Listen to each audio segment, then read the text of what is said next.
Thank you for joining us today for the first ever Federal Social Media Week. I am Gabrielle Perret, Senior Media Advisor for the U.S. General Services Administration and lead for SocialGov, the federal government's social media community of practice. Today, we're going to be hearing from Sarah Eckert, social media strategist in the Strategic Communications and Public Affairs Shop at the Transportation Security Administration, also known as TSA. Sarah is going to be telling us about TSA's quest to determine the cutest canine.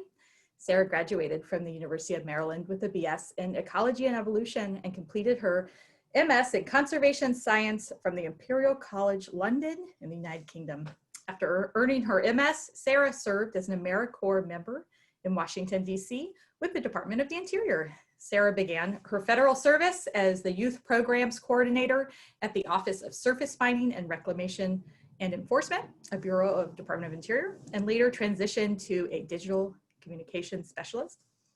Sarah enjoys cooking and baking for her friends and family, catching as many baseball games as possible during the season. Go Mets for Sarah. Just a quick reminder today that this session is being recorded. Captioning is available in the link sent out by the Digitalgov team in the chat box. If you have any issues today, technical issues during the session, please send a chat right to the Digitalgov team and they can help you out. We'll be taking questions right in the chat box for Sarah at the end, so be sure to chat them and make sure you're all following TSA on their social media channels. We had a few polls we sent out when y'all came into the room, and let's see if the Digitalgov team can share the results. So, first poll. I don't see any votes, Digitalgov. Do we need to end polling? It looks like folks are voting now. Folks are voting now. Here we go. The results coming in. Do you think TSA dogs are cute? Get your votes in. Oh, we got some cat people in the audience. That's fine. We're pet friendly, I think.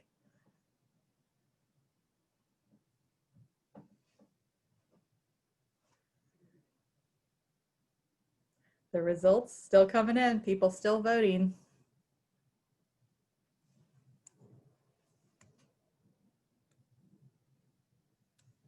All right. I think we got some responses here. 38%, 39%, 91%. Sorry, 39 votes. TSA dogs are cute. I think so too. Got a few cat folks in the audience. Here we go, the real questions. Do you incorporate playful content into your content strategy? 70% of our audience today said yes, they do. Some folks said no, and some folks weren't sure about that. The no votes were 14%, not sure, 16%. And our final question, is it easy to get lighthearted, fun, or creative content pushed through your approval channels? 26% said yes. 53% of our audience today said sometimes, and 21% said no, it was not easy. So that's a little bit of food for thought. I'm going to turn this over to Sarah now. We're going to hear about TSA's quest to find the cutest canine. Sarah.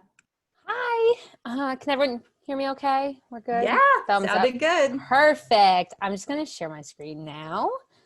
I practiced it about 6 times, so hopefully it works this time also. Thank you guys all so much for coming today. I will be talking a little bit about our 2020 National Dog Day and TSA's Cutest Canine contest. And I do want to say, to start out, I did not do this alone. And so a giant shout out to the team that I am so fortunate to work with at TSA, because they dealt with me during this and also were incredible at making sure all the content got out. And it was a successful campaign. So I'll just quickly go through kind of the process, some of the actions we took, the results of the contest and our metrics, and then where we go from now, or where we're going now. So I say get ready for cute dogs, because that's really what this is all about, is dogs. So I want to start just a little bit with the process. So the biggest thing, of course, is making sure that we have leadership support. But for us, that meant from our National Explosive Detection Canine Program. I'm going to say it right. It's a long name. So one of the things that we learned throughout this process, and one of the things that I knew was important going in, is that we really needed the buy-in of the program that oversees these canines, because without their support, then we really were kind of just going behind their back or around them. And I didn't want that. I wanted them to feel included. So one of the biggest things we did is made sure that we were working with the canine office through the entire process. We also took some lessons learned from last year to make sure that when we were requesting footage from our canine handlers, we were getting the information we needed. We wanted to avoid going back and forth 27 times with our handlers. They're very busy. They have a very important job. So what we did is we created a form for them to fill out. And in that form, it included things like, what's the canine's favorite treat? What's the canine's favorite, activity and downtime? What are the captions for the photos you're submitting? This way we could take the information that they were given, that we were given, and be able to write some really cool, engaging content without really burdening our handlers, because that was the one thing we really wanted to avoid. Handlers were allowed to submit 5 photos of their canine, so that was really fun. So this is a little bit like what that last question was about, getting approval for doing fun and engaging content. So this was how we presented the benefits of this campaign to our senior leadership. So not only does it elevate our explosive detection canine program, but it increases our engagement and followers. And the reason why we wanted to engage our followers now is because we know in the future, we are going to have content that is important, but not fun. Things about traveling safely, things to keep at home while traveling. And so by giving an engaged audience with fun content, we feel it allows us to, they give us the opportunity to be more serious when we need to, and they don't just leave us. We're not just like, oh, now they're boring. They understand that we are also engaging. So this was a great opportunity for us to do that. We also always want to generate positive press. So this all happened in August. I mean, a lot has happened this year.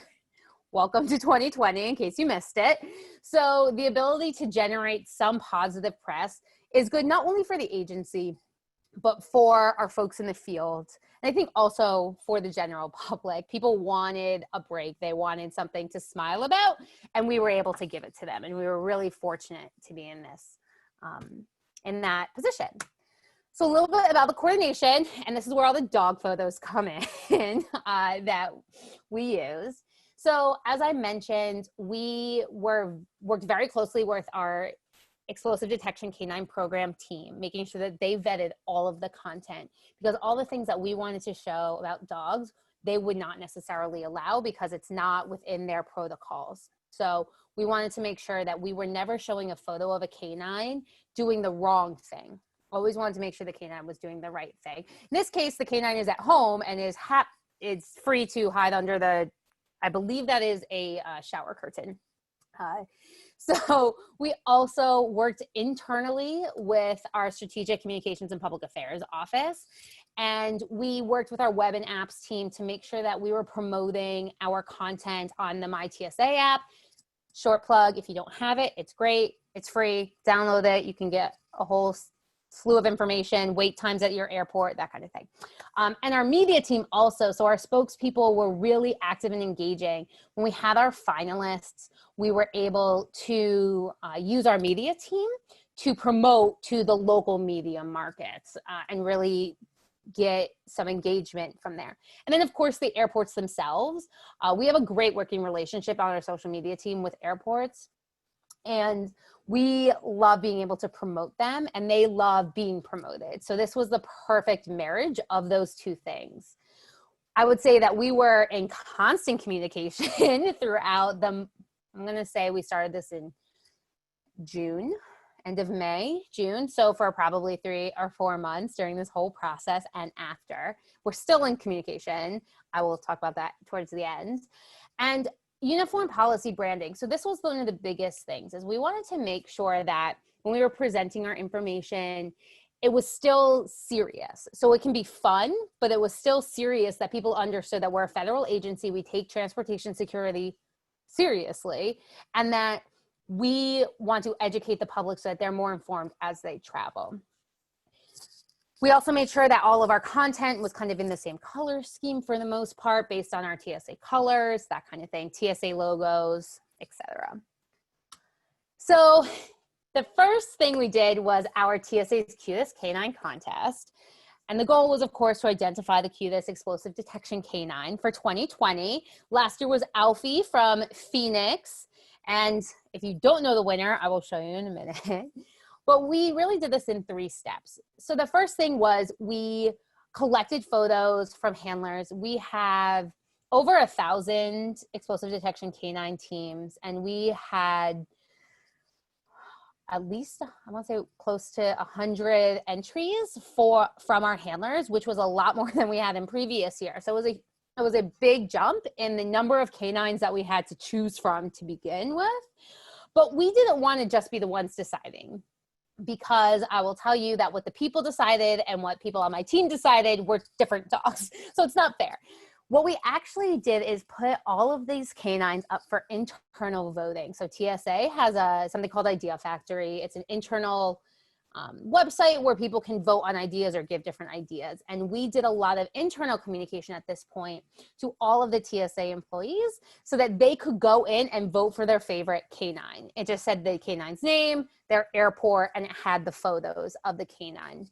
At that point, we had not sifted through the photos that would be allowed by our explosive detection canine program. We waited until after, because that would have been a lot of photos. So once we got the results from our internal voting, they had about a week to do that, we went into public voting. And that was across our social media platforms. So we did voting across all 4 platforms, so Twitter, Facebook, Instagram, and LinkedIn. Voting was open for 24 hours, each poll. We took our top 4 canines, and they were kind of done head to head. So the voting itself took about a week. So 1 pair, another pair, and then our finalists. We could really only do active voting on Twitter and Instagram because there were issues doing polls and images on Facebook and LinkedIn. So what we did is 2 things. So 1, and we didn't discover this until it went to vote. We're like, well, that's not good. What we did is we basically said, head over to our Twitter account, head over to our Instagram account, or comment below. And so especially on Facebook, we had a lot of people commenting below on who they wanted to vote for. And that was really fun to read through. They were like, oh, my local airport, I vote for this dog, or whoever it is. It was so engaging. It was wonderful to see.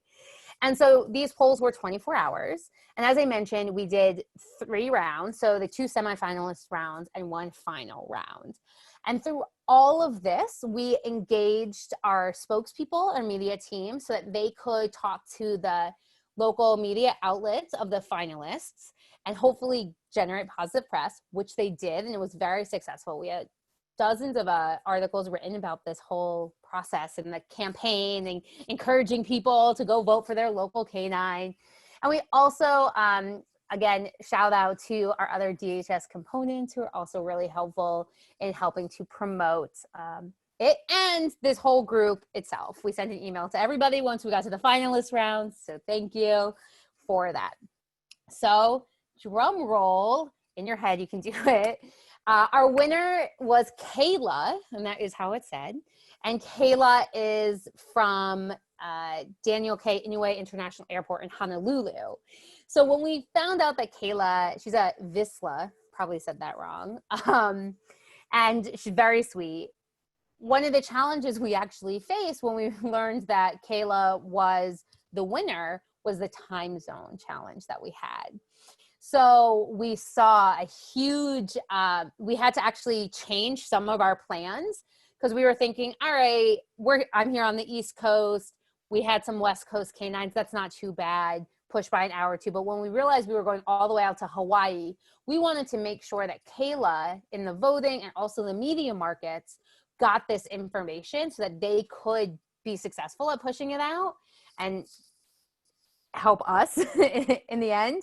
So we really did a lot of adapting to our time frame to make sure that we were thinking about that. Sarah, what's the time difference between East Coast and Hawaii? 9 hours? 6 hours? I think it's at least 6. I Uh-huh. want to say it's a little more. Yeah. Someone probably knows. Somebody on this call knows. Someone knows. 5 hours, 6 during daylight savings. Thanks so much. Yeah, I think because it's further than Alaska. Because right. I don't even know how far. I think Texas is like 3 hours behind, but it's only one in most parts. Right. So I'm. It's interesting to think about when you're reaching your audiences, though. If you have a 6-hour difference in Hawaii, keep that in mind. We want to make sure we reach So we all did citizens. things like when we knew she was a finalist, we moved our poll later in the day so that we were getting people early morning in Hawaii, but still kind of the evening, afternoon on the East Coast, because we wanted everybody to be involved. But you saw, based on where the canine is in our timing, one canine is leading, and then over a few hours, the next canine starts leading, I think because people are waking up and looking at social media. So the explosive detection canine, the TSA's Cutest contest, TSA's Cutest Canine contest, it's a lot of C's, was a ton of fun, but we didn't just want to pick the cutest canine. We also really wanted to talk about our explosive detection canine program. And so the entire week of National Dog Day was when we decided to take this time and talk about our program. And we did a few different things. So this is an example of a tweet with one of our canines where we just wanted to share information about the program. Here's about how we have over 10,000, over 1,000 TSA dogs and their handlers who work across the country. We did a different topic each day. So we kind of told the story. So we started with training of a canine. And then we talked about what it was like, the breeds and the overview of the program. We talked a little bit about what it's like on the job. We talked about, on Thursday, I think we talked about retirement. What happens? How do we know when a canine retires? Those kinds of things. So throughout the week, we kind of wanted to tell the story start to finish of what one of our TSA canines goes through. We also did an Instagram story quiz at the end of the week. So on Friday, we wanted to know if people were paying attention. And we did our first ever Wallpaper Wednesday, which I'm going to show in a slide or two. So here's just an example. We, of course, integrated our puns and our favorite pastime dad jokes into talking about canines. These were some of the canines that didn't quite make the cut, but we wanted to promote them anyways. We're like, our canines all work so hard. We still think they're cute. So we put together a little collage of the canines to show everybody. And again, talk a lot about where they work and the different environments, transportation environments that you may or may not see a canine. I mentioned Wallpaper Wednesday. We did a number of Instagram stories each day, usually about 2 a day, telling the story through 5 or 6 slides. And what we did for the first time ever, and we did it for the entire month of September. So National Dog Day is the end of August. We did it the entire month of September, was Wallpaper Wednesday. And if you're not familiar with Wallpaper Wednesday, it's kind of a trend on Instagram where basically you put a really cool photo and then people screenshot it and then they can make it the wallpaper of their phone. So we did the instructions, and then we had the canine's name and their airport. And then at the end, we asked them, do you like this with the slide tool or a poll option, just to get a sense. And we got really great feedback. People really enjoyed seeing the canines. Unfortunately, there's no way to actually track screenshots. It's not possible. So we kind of just had to go with the feedback we were getting through our polls. But we had so much fun, and the airports that we tagged when we did all of these Instagram stories would share on their Instagram pages. So it was a really great collaborative effort to get these canines out there. So here again is some more of our on Twitter. And one of the big things we really wanted to push was the fact that canines don't just work at airports, they also work across different transportation sectors. So this was one of the photos that we had gotten submitted, and she's on I'm pretty sure it's marine, it says Marines on it. So I don't know. I thought it might be Coast Guard and some of the partnerships we have with other federal agencies. And then the photo on the right was a great opportunity because most people don't realize we also partner with local law enforcement who assist in the screening and the transportation security. So here we were actually able to promote in a series of tweets. This is just one of them about Bella Bell and some of her coworkers, if you will, that are all with the Sacramento, I'm gonna forget, Sheriff's Department, I believe it's the Sheriff's Department, who are working at the airport there. So we're able to, again, promote our partnerships. We also were able to show some videos. We like to engage about what it's like to be a handler because we never wanted to forget our the humans behind the canines, if you will. And so we had our videos about what it's like to be a handler throughout the week. And then I just wanted to end here with, of course, this is how we rolled out the winner of National Dog Day. Now, National Dog Day is also Women's Equality Day. It will always be, it's August 26th. And so we were so excited when we realized that the handler was female so that we could talk about not just canines, but also Women's Equality Day. So we took this opportunity to highlight some of our female handlers during that day and talk about their experiences, their journeys into being canine handlers, and how they were able to and what they enjoy most about their jobs. So it was the perfect kind of marriage and something that we want to consider in the future because those 2 days are always going to be the same. So we love Kayla. She's 5 and she's very sweet. So the last thing here before I get into kind of results and lessons is our canine calendar. We have internally made a canine calendar before, but at the beginning of this, we decided we really wanted to have one for the public. It is something that lots of people ask us about on social media whenever we do canine content.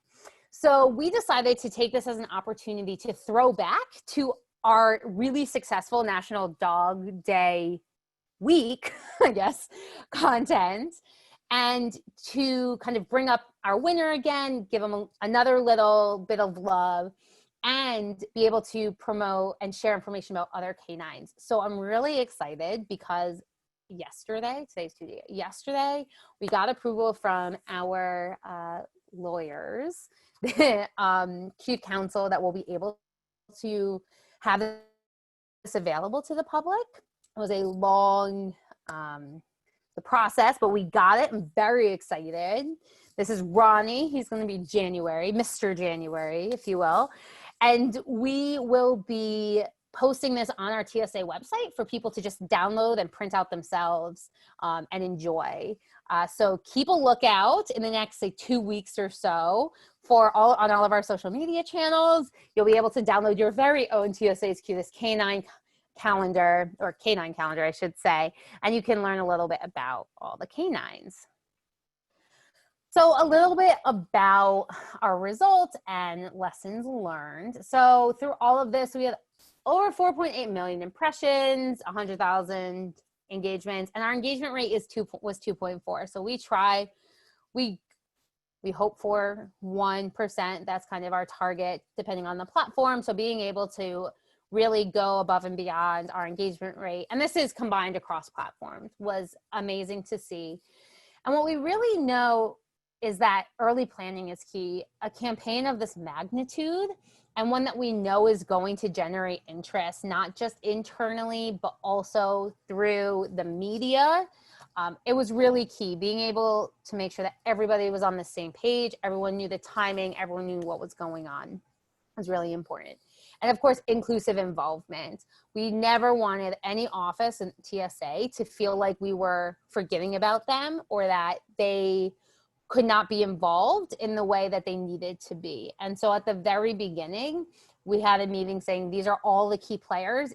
If I'm missing someone, please let me know now so we can make sure that they're involved. And I think having that involvement from the very beginning and being completely inclusive really allowed us to be successful long-term, because it wasn't at the last minute an office saying, oh wait, I needed to be involved in that, you know, and then we all have to scramble to figure it out. So here are our social media handles. If you're not following us, please do. The other thing is, if you don't know, we also have our Ask TSA account on Twitter and Facebook, and you can tweet or Facebook message them to get any of your travel related questions answered. Our team is fantastic. They are great. If you don't have pre-check on your boarding pass and you are supposed to, they can help you with that. It's fantastic. Highly recommend it. And of course, Instagram, YouTube, LinkedIn. So this is my contact information. And I also put my team lead, Emily's contact information as well. And of course, if you just have, we have a general inbox, social media at tsa.dhs.gov. If you can't remember any of the other email addresses, this hopefully is easy enough to remember. And I am so happy and grateful that you guys were all here and listened to me for this little bit. Thank you so much, Sarah. That's great. Thanks for your contact information at the end. Everybody, if you have questions, reach out to Sarah. You can right now we have about 15 minutes we can do for Q&A. If you have, we've been having a few questions come through on the chat box. I'll start with, I have two questions on my own. One, how do the dogs get there? Who names the dogs? Is that the handler gets to name a dog? No, the handler does not get to name the dogs.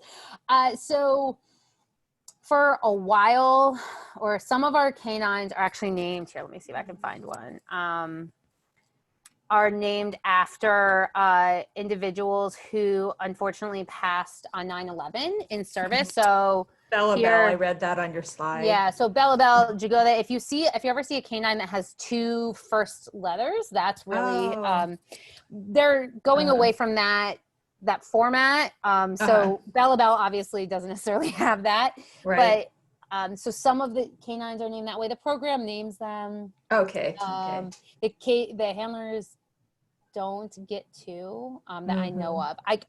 I'm not an expert on that. I will Okay. warn you, but I also have a social media question too. When you interacted with other agencies, like I think you had mentioned state and local governments, I know some other federal agencies use dogs as well. When you were able to have that interaction, did you see a benefit in your numbers, like the metrics? Did you see a bump from being able to interact? Yeah, absolutely. The more we saw interactions from other offices and other agencies, we would see people commenting. So let's say we talked about, so Ronnie here, Chicago, you know, we would start seeing people say, oh, we love Chicago, like Chicago, hometown, like represent, things like that. So that told us that that person is from that community, that area, that airport. People are really into their home airports. I don't know if anyone on here is like that. People are really into their home airports. So we were able to do that for sure and get that engagement.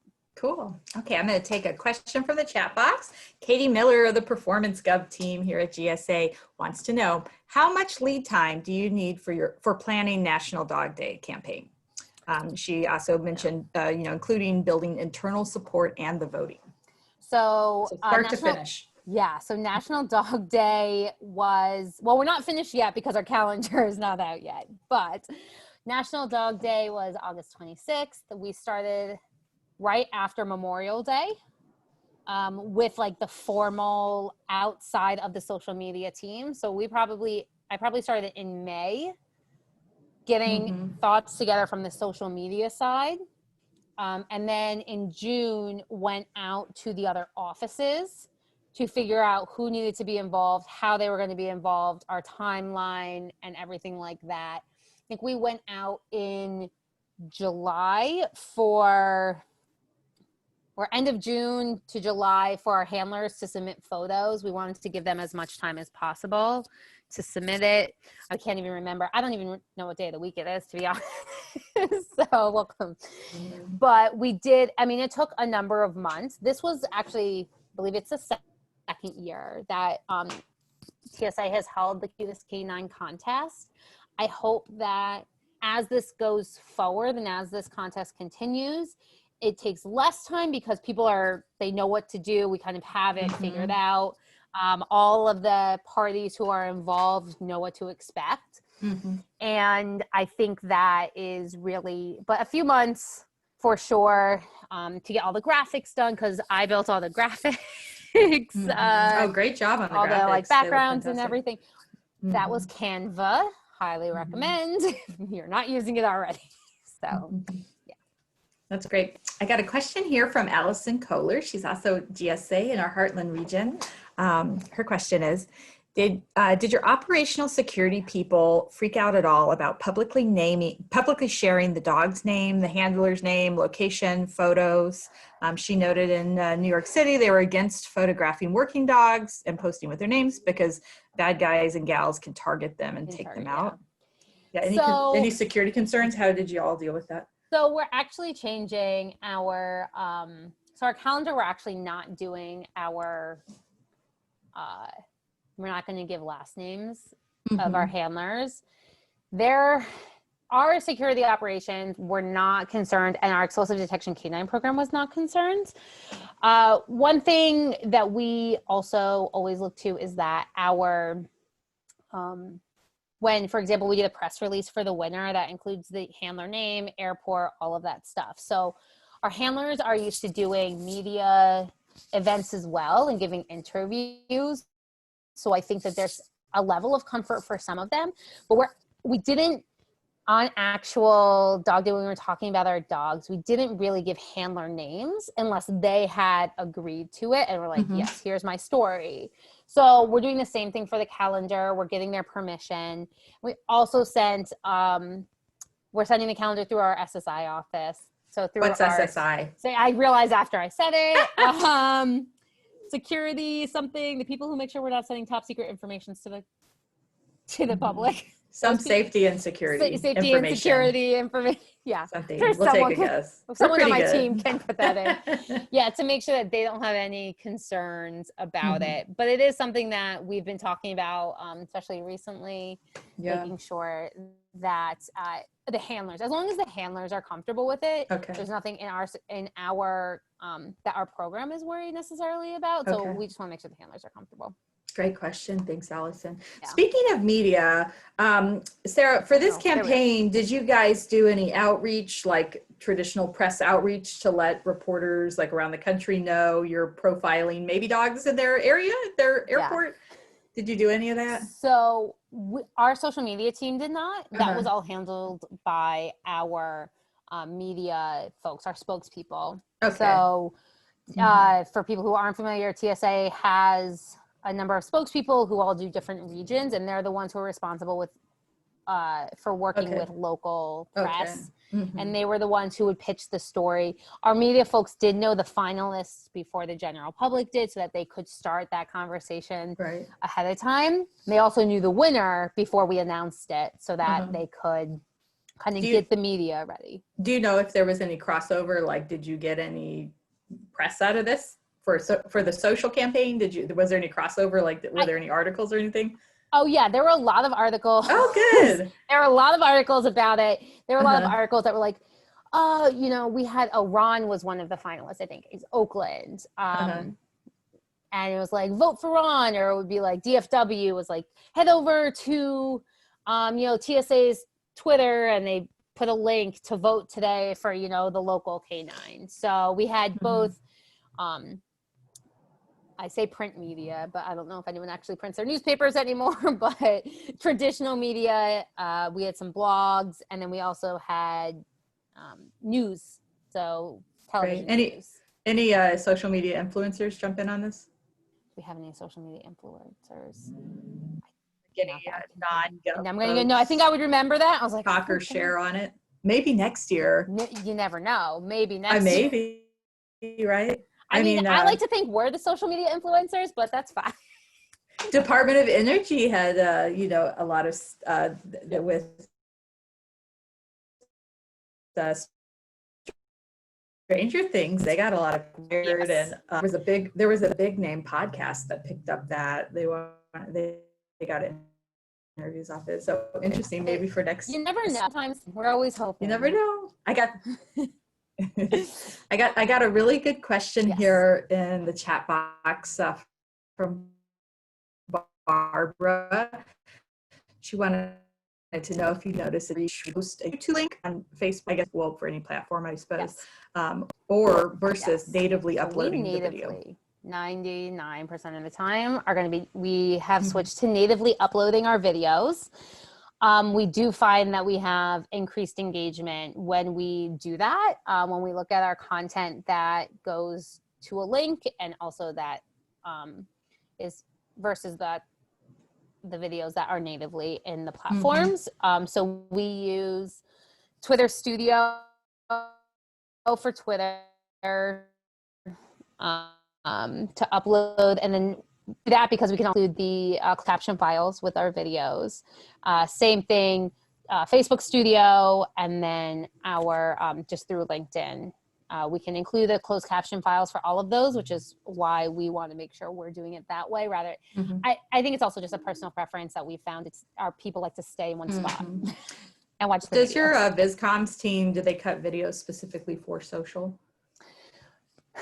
Like sometimes social channels? Sometimes.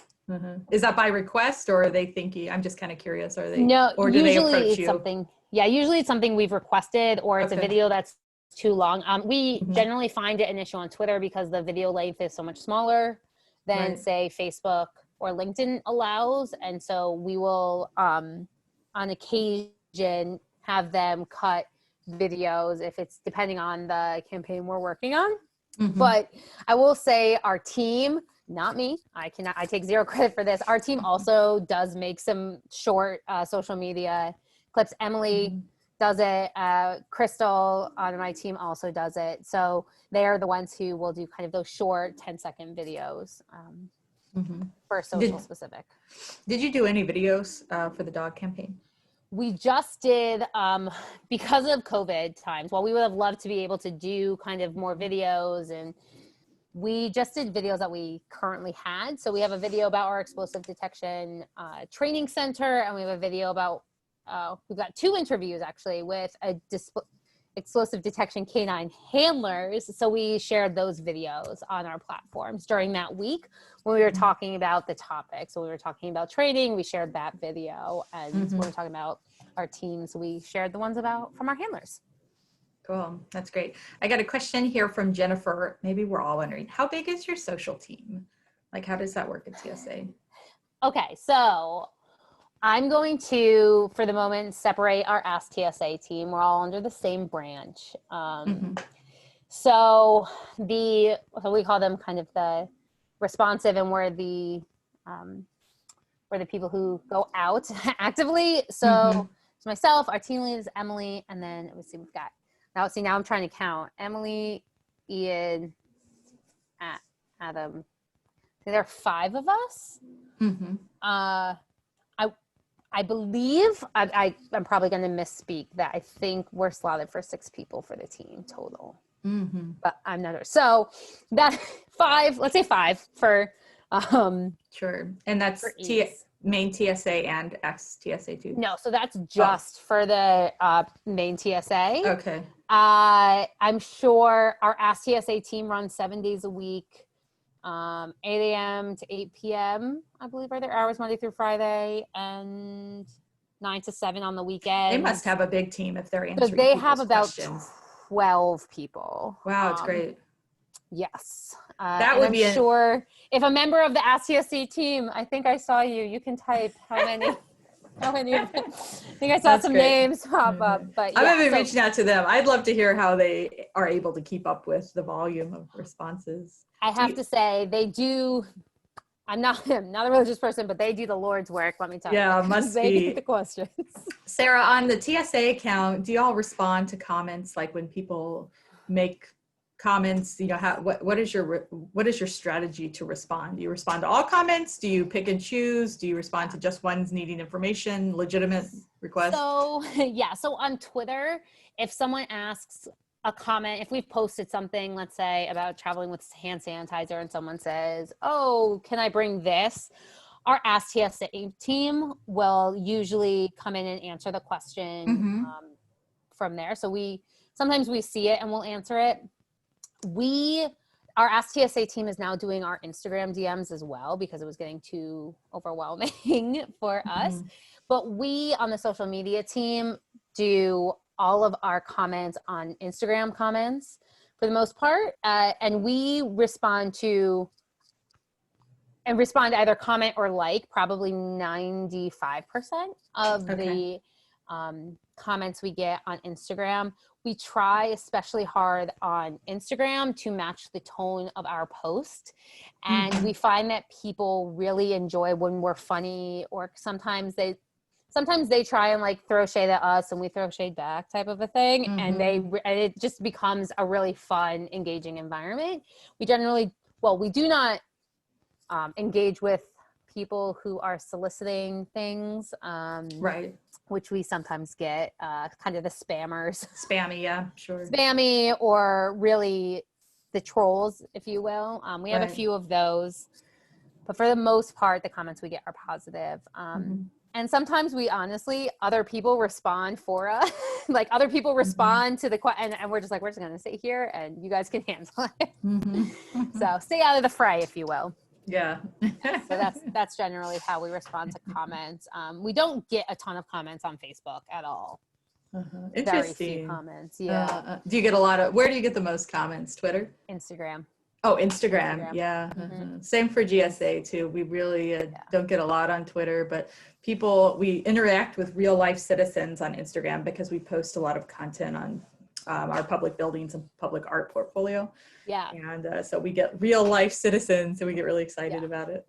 Real people. We'll get comments sometimes from when we post dogs on Twitter. People will be like, oh my gosh, such a good boy, such a good girl. And sometimes we'll respond with like a GIF, but it's not that common. Interesting. Well, any other parting lessons learned or advice from us, Sarah? My advice is have fun. Yeah, agree. Social media is the place to do it, right? What other communications platform do we have that we can be lighthearted and fun and have a contest about doggies?